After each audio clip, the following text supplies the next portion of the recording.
the fire load, okay, and also we'll discuss about as an example which is related to the ethane, okay. But one thing is very important, that is what the classification and fire water requirement. तो classification किस तरीके से आप कर सकते हो कि कितना पानी का रिक्वायरमेंट होना चाहिए आपकी कंपनी में। क्या आपकी कंपनी में जो सामान रखा हुआ है वो लो हैजर्ड में है, मीडियम हैजर्ड में है या फिर हाई हैजर्डस जोन में है। आपकी कंपनी में जो भी मटेरियल रखा हुआ है उसकी कैलोरीफिक वैल्यू कितनी है, उसमें एनर्जी सोर्स कितना जल के जा रहा है और उस मटेरियल का वजन कितना था। तो ये सारी चीजें कैलकुलेट करने के बाद में कैलोरीफिक वैल्यू जब आप निकालते हो तो उस मटेरियल का टोटल वेट कितना है और उस मटेरियल का कैलोरीफिक वैल्यू कितना है।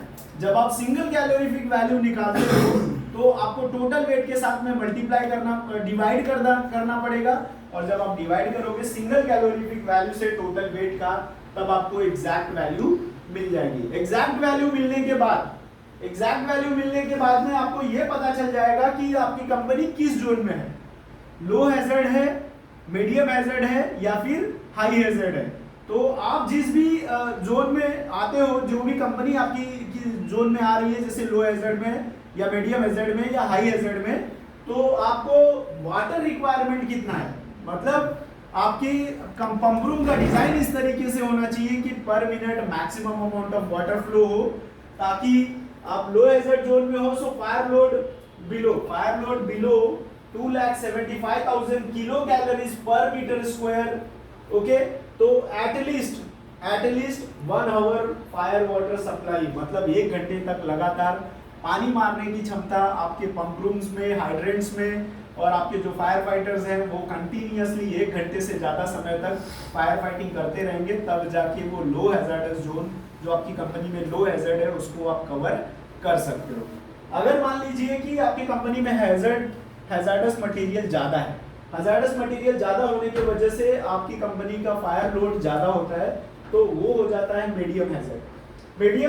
फायर लोड एक्सीडेड, यहाँ पे फायर लोड अगर आपका बढ़ता चला जा रहा है जो 2,75,000 से भी ज़्यादा, मतलब मान लीजिए 3 लाख पर मीटर स्क्वायर में हैजर्डस मटेरियल रखा हुआ है या 4 लाख में है, so it is also depends upon kilo calories per metre square, and below 5,50,000 kilo calories per metre square, मतलब आपकी कंपनी में 5,50,000 से कम में हैजर्ड है पर मीटर स्क्वायर में, तो वो मीडियम हैजर्ड में आता है। मतलब 2,75,000 से ऊपर और 5 लाख से नीचे।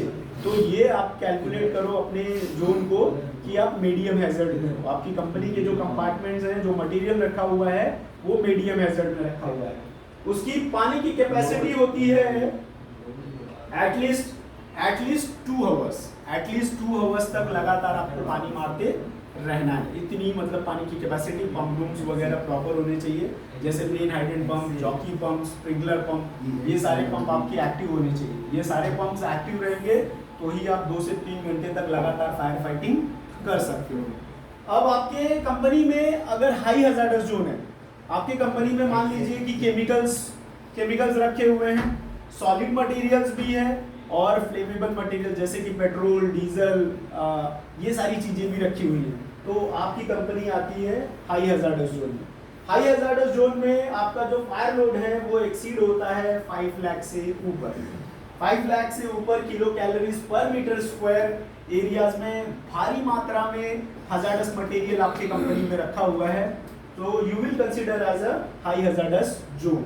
सो हाई हैजर्डस जोन में अगर आग लगती है तो वहां पे आपको कम से कम 4 आवर, मतलब 4 घंटे से भी ज़्यादा का समय आपको कंटिन्यूअसली फायर फाइटिंग करना है। तो आपका पंप रूम प्रॉपर होना चाहिए, पंप्स प्रॉपर वर्किंग कंडीशन में होने चाहिए, main hydrant pump, jockey hydrant pumps और डीजल इंजन पंप, तो ये सारे पंप्स आपके कंटिन्यूअसली ऑन होने चाहिए। 3 से 4 घंटे तक लगातार पानी का सप्लाई होना चाहिए। आपके पास कम से कम 10 लाख लीटर्स के टैंक्स की कैपेसिटी होनी चाहिए, ताकि आप लगातार पानी से फायर फाइटिंग कर सको।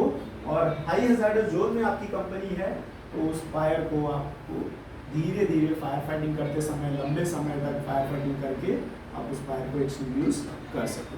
तो इस तरीके से क्लासिफिकेशन किया गया है कंपनीज में जितना ज़्यादा हैजर्ड होगा उसी हैजर्ड के कैटेगरी के हिसाब से आप डिसाइड कर सकते हो कि आप लो जोन हैजर्ड कंपनी हो या मीडियम जोन हैजर्ड या फिर हाई हैजर्ड जोन में। मतलब आपकी जो कंपनी है उसमें हाई हैजर्डस है तो वहाँ पे पानी की कैपेसिटी भी ज़्यादा होनी चाहिए ताकि आप लंबे समय तक फायर फाइटिंग कर सकें। तो मैं आशा करता हूँ कि इस वीडियो में आपको सब कुछ समझ में आया होगा फायर लोड के बारे में, और आगे भी हम इन चीज़ों के ऊपर हम डिस्कस करते रहेंगे।